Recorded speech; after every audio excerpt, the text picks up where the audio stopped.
أشهد أن لا إله إلا الله وحده لا شريك له وأشهد أن محمدا عبده ورسوله أما بعد فأعوذ بالله من الشيطان الرجيم بسم اللہ الرحمن الرحیم۔ اللہ تعالیٰ قرآن مجید میں فرماتا ہے، اللہ نور السماوات والارض، یعنی اللہ آسمانوں اور زمین کا نور ہے۔ اور جب اس نور نے دنیا میں ظاہر ہونا چاہا تو سلسلہ نبوت کا قیام عمل میں آیا۔ انبیاء نے عام انسانوں کو خالق کائنات کا شعور اور ادراک بخشا، اس کی رحمتوں اور اس کی رافتوں اور عنایات کی آگہی عطا کی۔ اگرچہ نور خدا نبی کی صورت میں متشکل ہو کر انسانوں کے لیے نور مکمل بن جاتا ہے، مگر چونکہ نبی بھی بشر ہوتا ہے اور کل نفس ذائقۃ الموت کے مصداق نبی کی موت بھی برحق ہے، یوں نور کا یہ دائرہ زمانی لحاظ سے محدود ہو جاتا ہے، اور ایسے میں خلافت کا ظہور ہی اس خدائی نور کو طویل مدت عطا کرتا ہے۔ نظام خلافت وہ بابرکت آسمانی نظام قیادت ہے جو خدا تعالیٰ جماعت مومنین کو ان کی روحانی بقا اور ترقی کے لیے عطا فرماتا ہے۔ آج میں اس نعمت ربانی اور اس کی برکات پر اپنی چند گزارشات پیش کروں گا۔ محترم احباب جماعت، خلافت الوہیت اور نبوت کے بعد روحانیت کا تیسرا بڑا درجہ ہے۔ لغوی لحاظ سے خلافت کے معنی نیابت اور جانشینی کے ہوتے ہیں، اور اصطلاحاً خلیفہ سے مراد نبی کا قائم مقام ہوتا ہے جو نبی کے بعد اس کے عظیم مشن کو زندہ رکھتا ہے۔ حضرت اقدس مسیح موعود علیہ السلام فرماتے ہیں کہ خلیفہ جانشین کو کہتے ہیں، اور رسول کا جانشین حقیقی معنوں کے لحاظ سے وہی ہو سکتا ہے جو ذلی طور پر رسول کے کمالات اپنے اندر رکھتا ہو۔ چونکہ کسی انسان کے لیے دائمی طور پر بقا نہیں، لہذا خدا نے ارادہ کیا کہ رسول کے وجود کو ہمیشہ کے لیے قائم رکھے، سو اسی غرض سے اس نے خلافت کو تجویز کیا تاکہ دنیا کبھی کسی زمانہ میں برکات رسالت سے محروم نہ رہے۔ اور خدا نے خلافت کے قیام کا وعدہ قرآن مجید میں ان الفاظ میں کیا ہے، وعد اللہ الذین آمنوا منکم وعملوا الصالحات لیستخلفنہم فی الارض کما استخلف الذین من قبلہم ولا یمکنن لہم دینہم الذی ارتضی لہم ولا یبدلنہم من بعد خوفہم امنا یعبدوننی لا یشرکون بشیئا ومن کفر بعد ذلک فاولئک ھم الفاسقون۔ تم میں سے جو لوگ ایمان لائے اور نیک اعمال بجا لائے، ان سے اللہ نے پختہ وعدہ کیا ہے کہ انہیں ضرور زمین میں خلیفہ بنائے گا، جیسا کہ اس نے ان سے پہلے لوگوں کو خلیفہ بنایا، اور ان کے لیے ان کے دین کو جو اس نے ان کے لیے پسند کیا ضرور تمکنت عطا کرے گا، اور ان کی خوف کی حالت کے بعد ضرور انہیں امن کی حالت میں بدل دے گا۔ وہ میری عبادت کریں گے، میرے ساتھ کسی کو شریک نہیں ٹھہرائیں گے، اور جو اس کے بعد بھی ناشکری کرے تو یہی وہ لوگ ہیں جو نافرمان ہیں۔ خلافت کے اس خدائی نظام کے قیام کے بارے میں حضرت صلی اللہ علیہ وسلم نے یہ پیشگوئی فرمائی تھی کہ تم میں نبوت قائم رہے گی جب تک خدا چاہے گا، پھر اس کو اٹھا لے گا، اور خلافت علی منہاج النبوہ قائم ہوگی، پھر اللہ جب چاہے گا اس نعمت کو بھی اٹھا لے گا، پھر جابر بادشاہت قائم ہوگی، اور جب تک اللہ چاہے گا رہے گی، پھر یہ دور بھی ختم ہو جائے گا، اور اس کے بعد پھر خلافت نبوت کے طریق پر قائم ہوگی۔ تاریخ گواہ ہے کہ 27 مئی 1908 کا دن وہ تاریخی دن ہے جب مسیح محمدی کے ہاتھوں قائم ہونے والی جماعت احمدیہ کو پیشگوئیوں کو عین مطابق خلافت کے نام سے سرفراز فرمایا گیا، اور آج اس نعمت الہیہ کو 115 سال کا عرصہ پورا ہو چکا ہے۔ خلافت کے اس قیام کے ذریعے وعدہ الہی کا پورا ہونا ہی اولین برکت خلافت ہے۔ قدرت سے اپنی ذات کا دیتا ہے حق ثبوت، اس بے نشان کی چہرہ نمائی یہی تو ہے، جس بات کو کہے کہ کروں گا میں ضرور، ٹلتی نہیں وہ بات خدائی یہی تو ہے۔ احباب جماعت، وعد اللہ الذین آمنوا منکم کے مطابق قیام خلافت کا معیار یہ رکھا گیا ہے کہ جو جماعت ایمان لانے والی ہوگی اور نیک اعمال کرنے والی ہوگی، اس میں خلافت قائم کی جائے گی۔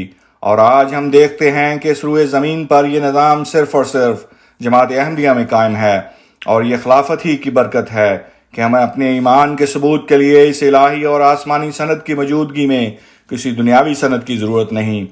نظام خلافت کی ایک بہت بڑی برکت اس کے قیام کے وقت اور تاریخ سے تعلق رکھتی ہے۔ ہم دیکھتے ہیں کہ دنیا میں مختلف قومیں اپنے لیڈر کا انتخاب کرتی ہیں تو انتخابی مہمات کے دوران فسادات برپا ہوتے ہیں، اور منتخب ہونے کے بعد یہ معلوم نہیں ہوتا کہ اس کا عرصہ اقتدار کب تک رہے گا یا کب اس کو اقتدار سے الگ کر دیا جائے گا۔ مگر خلافت کے نظام میں ایک امام کی وفات کے بعد دوسرے امام کے انتخاب کا اختیار خدائے واحد نے لَيَسْتَخْلِفَنَّهُمْ فِي الْأَرْضِ کہہ کر اپنے ہاتھوں میں رکھا ہے۔ خدا اصلاح عالم کے لیے جب کسی کو خلیفہ چننا چاہتا ہے تو لوگوں کے دلوں میں الہام ڈال دیتا ہے کہ وہ ایسے شخص کو خلیفہ منتخب کریں جسے خدا خود خلیفہ بنانا چاہتا ہے۔ تو ایسے میں کون ایسا ہو سکتا ہے جو خود سے خلافت کی خواہش کرے یا کسی کو خلیفہ نامزد کرے یا کسی خلیفہ کو اس کے منصب سے اتارنے کی کوشش بھی کر سکے۔ آیت استخلاف میں بیان وَلَا يُمَكِّنَنَّ لَهُمْ دِينُهُمُ الَّذِي ارْتَضَىٰ لَهُم میں خلافت کی ایک بڑی برکت تمکن دین اور اس کا استحکام اور غلبہ ہے۔ دور نبوت کے بعد خلافت راشدہ اور پھر خلافت احمدیہ کے ذریعے دین اسلام کو جو عظمت، وسعت اور عالمگیر ترقی حاصل ہوئی اور ہو رہی ہے وہ کسی آنکھ سے اوجھل نہیں۔ خدمت اور اشاعت اسلام کا جو بیج حضرت مسیح موعود علیہ السلام کے مقدس ہاتھوں سے بویا گیا آج خلافت احمدیہ کے زیر سایہ ایک تناور درخت بن چکا ہے۔ وہ قافلہ جو 40 فدائیوں کے ساتھ روانہ ہوا تھا آج اس کی تعداد کروڑوں میں ہے۔ ہندوستان سے باہر مشن ہاؤسز کے قیام کا آغاز خلافت احمدیہ کے دور میں ہوا۔ ساری دنیا میں تبلیغی مراکز کا جال بچھانے کے ساتھ ساتھ خلافت احمدیہ کے زیر سایہ قرآن مجید اور اسلامی لٹریچر کی دنیا بھر کی زبانوں میں اشاعت کا سلسلہ، ہزاروں کی تعداد میں مساجد کی تعمیر، غربا، یتامہ اور بیوگان کے لیے رفاہی اداروں کا قیام، اسلامی تعلیم کو عمل کے سانچے میں ڈالتے ہوئے مغربی اور مشرقی افریقہ میں تعلیمی اور طبی اداروں کا قیام، ہیومینٹی فرسٹ کے ذریعے انسانیت کی بے لوث خدمت لوگوں کے دل اسلام کے لیے جیت رہی ہے۔ اس بارے میں حضرت خلیفۃ مسیح ثانی رضی اللہ تعالیٰ عنہ فرماتے ہیں کہ دیکھو ہم ساری دنیا میں تبلیغ اسلام کر رہے ہیں، مگر تم نے کبھی غور کیا کہ یہ تبلیغ کس طرح ہو رہی ہے؟ ایک مرکز ہے جس کے ماتحت وہ لوگ جن کے دلوں میں اسلام کا درد ہے اکٹھے ہو گئے ہیں اور اجتماعی طور پر اسلام کے غلبہ اور اس کے احیاء کے لیے کوشش کر رہے ہیں۔ وہ بظاہر چند افراد نظر آتے ہیں مگر ان میں ایسی قوت پیدا ہو گئی ہے کہ وہ بڑے بڑے اہم کام سر انجام دے سکتے ہیں۔ جس طرح آسمان سے پانی قطروں کی صورت میں گرتا ہے، پھر وہی قطرے دھاریں بن جاتی ہیں اور وہی دھاریں ایک دریا کی شکل اختیار کر لیتی ہیں، اس طرح ہمیں زیادہ قوت اور شوکت حاصل ہوتی چلی جا رہی ہے۔ اس کی وجہ محض یہ ہے کہ اللہ تعالیٰ نے تمہیں خلافت کی نعمت عطا کی ہے۔ برکات خلافت کا دوسرا عظیم الشان پہلو وَلَا يُبَدِّلَنَّهُم مِّن بَعْدِ خَوْفِهِمْ أَمْنًا میں صاف صاف بیان کر دیا گیا ہے کہ خوف کی حالت کو امن سے بدل دیا جائے گا۔ خوف کی حالت ایک تو اس وقت طاری ہوتی ہے جب نبی یا اس کا خلیفہ وفات پاتا ہے اور مومن بشریت کے تقاضا کے تحت مارے غم کے نڈال ہو جاتے ہیں، پریشان ہوتے ہیں کہ اب کیا ہوگا، تو خدا تعالیٰ انہی میں سے ایک بندے کو کھڑا کر کے ان کی تسلی کے سامان کرتا ہے۔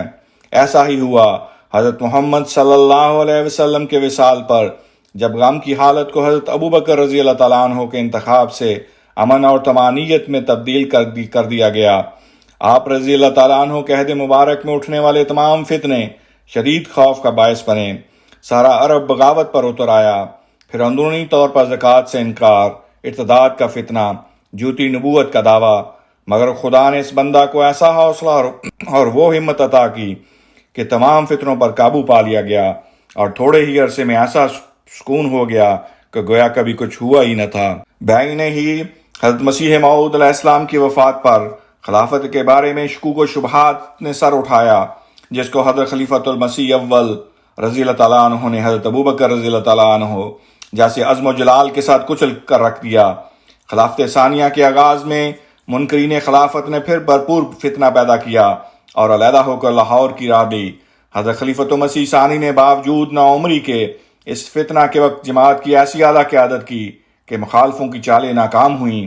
اسی خلافت کے دور میں احرار نے جماعت کو مٹانے کے لیے ملک گیر مہم جاری کی۔ تقسیم ملک کے وقت جماعت کا مرکز تبدیل کرنے کا مرحلہ آیا اور ابھی جماعت سنبھل ہی رہی تھی کہ 1953 میں اس کے خلاف ملک گیر طوفان مخالفت برپا ہو گیا۔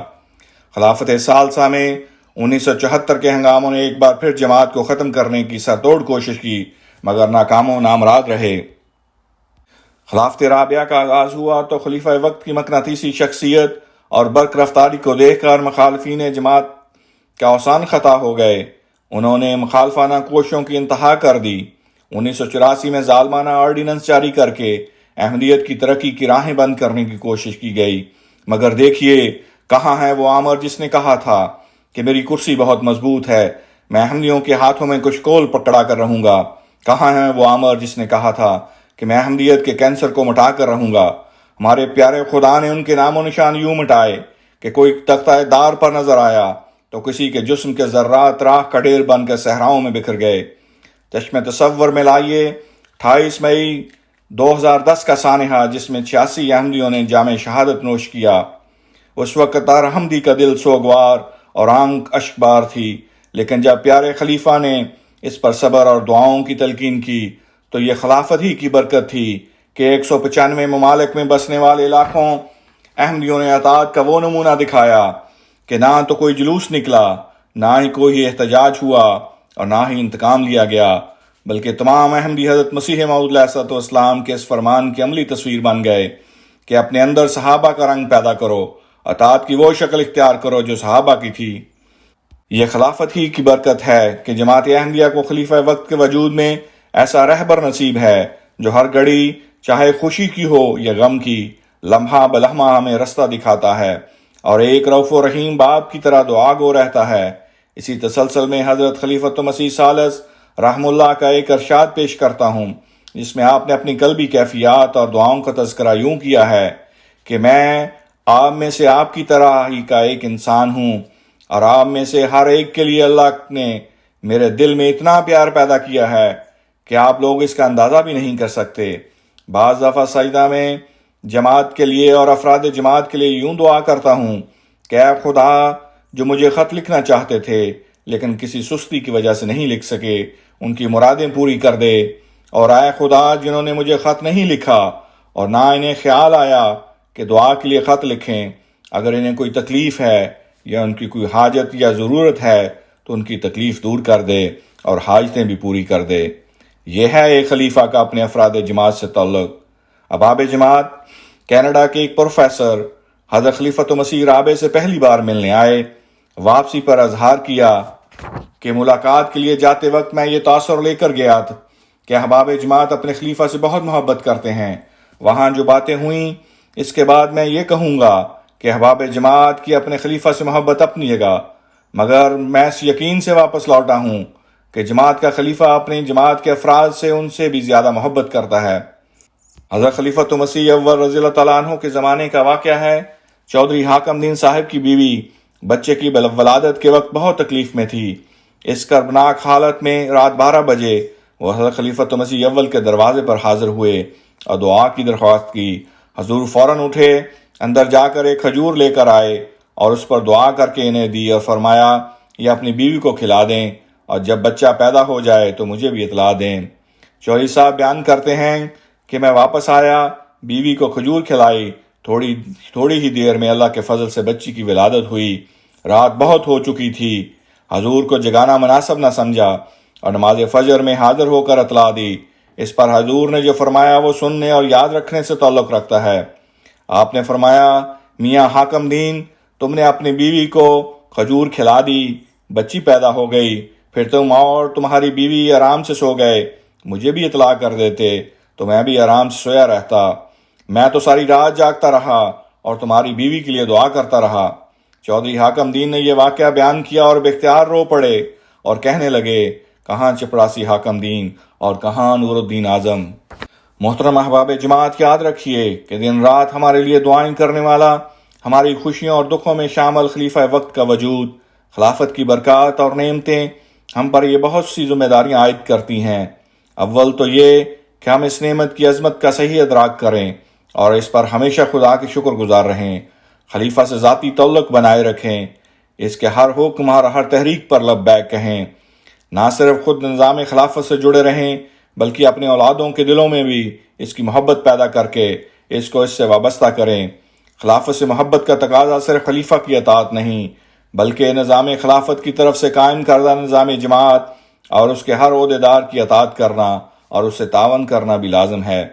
ہمارے پیارے آقا حضرت خلیفۃ المسیح خامہ سید اللہ تعالیٰ بن نصر العزیز نے منصب خلافت پر فائز ہونے کے بعد اپنے پہلے پیغام میں افراد جماعت کو خلافت کے تعلق میں ذمہ داریوں کی طرف توجہ ان الفاظ میں دلائی کہ قدرت ثانیہ خدا کی طرف سے ایک بڑا انعام ہے جس کا مقصد قوم کو متحد کرنا اور تفرقہ سے محفوظ رکھنا ہے۔ یہ وہ لڑی ہے جس میں جماعت موتیوں کی مانند پروئی ہوئی ہے۔ اگر موتی بکھرے ہوں تو نہ تو وہ محفوظ ہوتے ہیں اور نہ ہی خوبصورت معلوم ہوتے ہیں۔ اگر قدرت ثانیہ نہ ہو تو اسلام کبھی ترقی نہیں کر سکتا۔ پس اس قدرت کے ساتھ کامل اخلاص اور محبت اور وفا اور عقیدت کا تعلق رکھیں اور خلافت کی اطاعت کے جذبہ کو دائمی بنائیں۔ امام سے وابستگی میں ہی سب برکتیں ہیں اور وہی آپ کے لیے ہر قسم کے فتنوں اور ابتلاؤں کے مقابل کے لیے ایک ڈھال ہے۔ خدا کرے کہ ہر احمدی مرد اور عورت صحت کو نبھانے والا ہو، خلافت سے وفا و محبت میں اعلیٰ درجہ کا معیار قائم کرنے والا ہو۔ خدا ہمیں اور ہماری نسلوں کو خلافت سے جوڑے رکھے۔ ہم سب کی طرف سے ہمیشہ ہمارے امام کی آنکھیں ٹھنڈی رہیں اور خلافت احمدیہ کے جانثاروں میں ہمارا شمار ہو۔ وآخر دعوانا ان الحمد للہ رب العالمین۔ محمد رسول اللہ۔